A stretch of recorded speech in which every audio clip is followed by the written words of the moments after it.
Hi, it's Miss Chris. I am back because we have a lesson for you today. And wait till you see.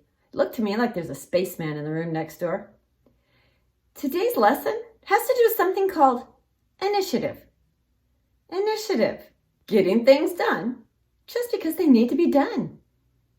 Let's see what's going on next door.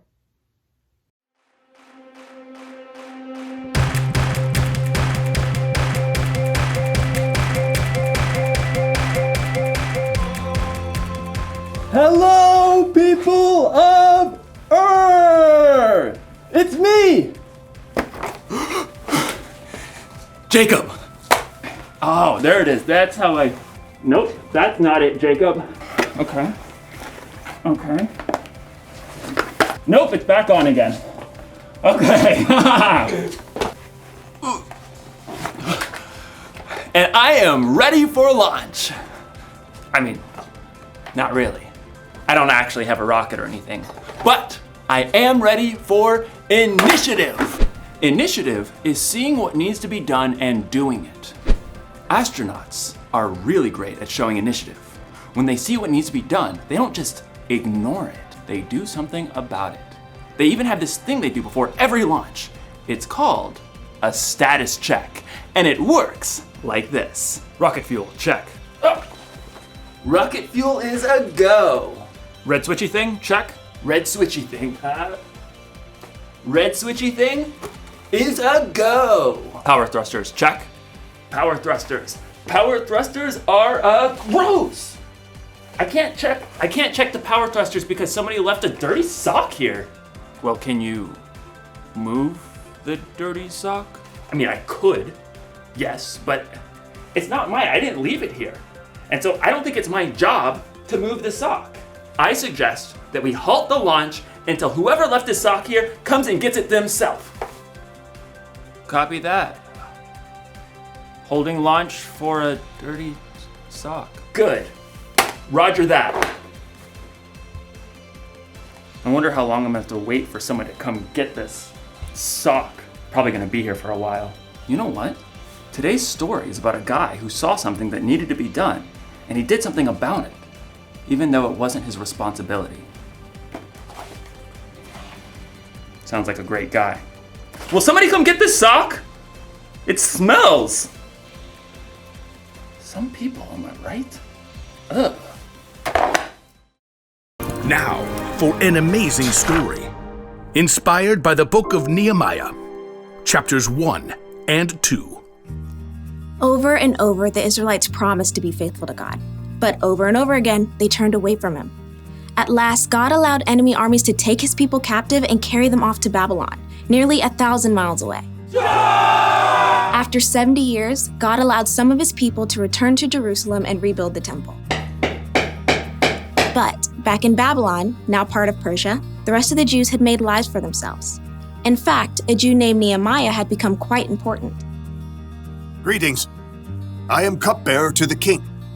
A cupbearer was like a bodyguard who checked to make sure that no one poisoned the king's food or drink. Nehemiah was likely a trusted advisor. Your Majesty, may I suggest the date pudding? But though it was nearly 150 years since the Israelites had left Jerusalem, Nehemiah's heart was still in his homeland. When his brother Hanani returned from his trip to Judah, Nehemiah had a chance for some news. Brother, how are the people left in Jerusalem? Some are still alive, but they're having a hard time. Oh no. The wall of Jerusalem is broken down. The gates have been burned with fire. People are ashamed. That's terrible. A city without walls could never prosper. The people would always live in fear of being attacked. I'm sorry to bring such bad news. No, I'm glad you told me. Dismayed, Nehemiah sat down and wept. He couldn't even eat for several days. Instead, he poured his heart out to God. Lord, you are a great and wonderful God. See how your people are suffering. Please listen to me. I'm praying for the people of Israel. We Israelites have committed sins against you.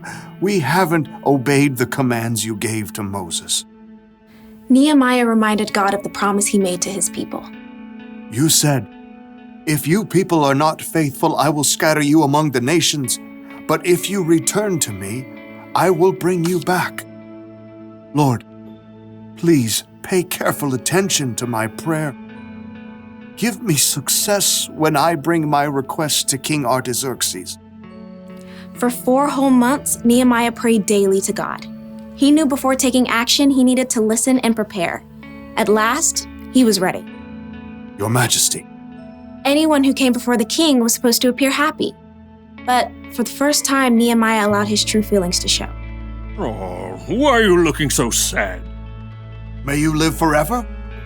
Why shouldn't I look sad? The city of my people has been destroyed, and fire has burned up its gates. The king could have been annoyed and ordered Nehemiah to be punished.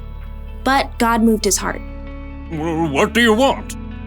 Nehemiah prayed silently for the right words. Send me to Judah. Let me go to the city of Jerusalem. I want to rebuild it. The king frowned and glanced over at the queen. At last he said, How long will your journey take? When will you get back? Precisely as many moons as are required. Fair enough. Dismissed. Nehemiah turned to leave, but he knew there was more he needed for the job. If it pleases you, may I take some letters with me? I want to give them to the governors west of the Euphrates River. Then they'll help me to travel safely. Done. Oh, and a letter to the caretaker of the royal park? So he'll give me logs for the wall and gates and a house? What next? A whole escort of army officers and horsemen? That would be fantastic. Fine. All of it. Get on with it. God had given Nehemiah such favor with the king that he had everything he needed for his long journey to Judah. At last, Nehemiah had reached the city he dreamt of his entire life. Jerusalem. Though Nehemiah was overjoyed by the first glimpse of the city, it must have been difficult to see its crumbling, broken-down walls. So much work to be done. But Nehemiah didn't tell anyone his plan at first. On a bright moonlit night, Nehemiah snuck out with only a few others to see the full damage to the walls. We have to know what we're up against. Nehemiah traveled by donkey. With a few trusted friends, they left the city through the broken valley gate. Let's head toward the Jackal Well. At last, Nehemiah got a clear picture of the devastation. Jagged piles of rock lay everywhere. The gates were gone with scorched, gaping holes in their place. It's such a big job. Only God can do this. Nehemiah circled what was left of the wall, heading up the Kidron Valley and at last returning through the valley gate. The next morning, he called together the priests and nobles and officials. You know, I've come to visit my people in Jerusalem, but that's not the only reason I'm here. Nehemiah gestured to the jagged remains of the wall, visible from where they stood. You can see the trouble we're in. Jerusalem has been destroyed. Fire has burned up its gates. Tell us something new. Come on, let's rebuild the wall of Jerusalem. Then people won't be ashamed anymore. Well, I mean, that's something to consider if you think about it. Our grandparents tried that years ago. But God has been helping me. He gave me favor with the king. He'll help us complete the work. So who's in? Well, me. I'm in. Me too. Let's start rebuilding! God moved the hearts of the people to help Nehemiah, and together they began the gigantic job of repairing the walls and gates of Jerusalem.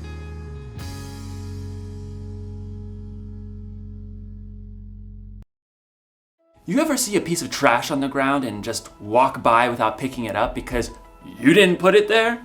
Or maybe someone didn't clean up after themselves when dinner was over?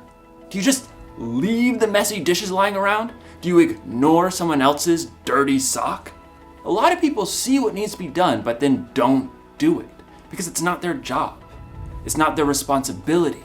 But showing initiative means getting things done, not waiting for someone else to do it. That's what Nehemiah did when he started rebuilding the wall around Jerusalem. It's what Jesus did too. When he saw a need, he did something about it. He healed people who needed healing. He taught people who needed to learn. And Jesus took care of our greatest need when he died on the cross for our sins. So, if you want to show initiative, don't just see what needs to be done, do something about it. Do a status check. Do you see any dirty dishes? Dirty dishes. Oh! Dirty dishes. Cleared away. Check. Do you see any trash? Water bottle? Recycled. Check. Do you see a dirty sock? Dirty socks cleared away, even though it's not my job. Check. Here's the one thing to remember today. Don't wait for someone else to do what needs to be done. Initiative takes a lot of work for sure, but it's worth it. It helps you, it helps other people, and it helps the world. And maybe, just maybe, it can help the universe.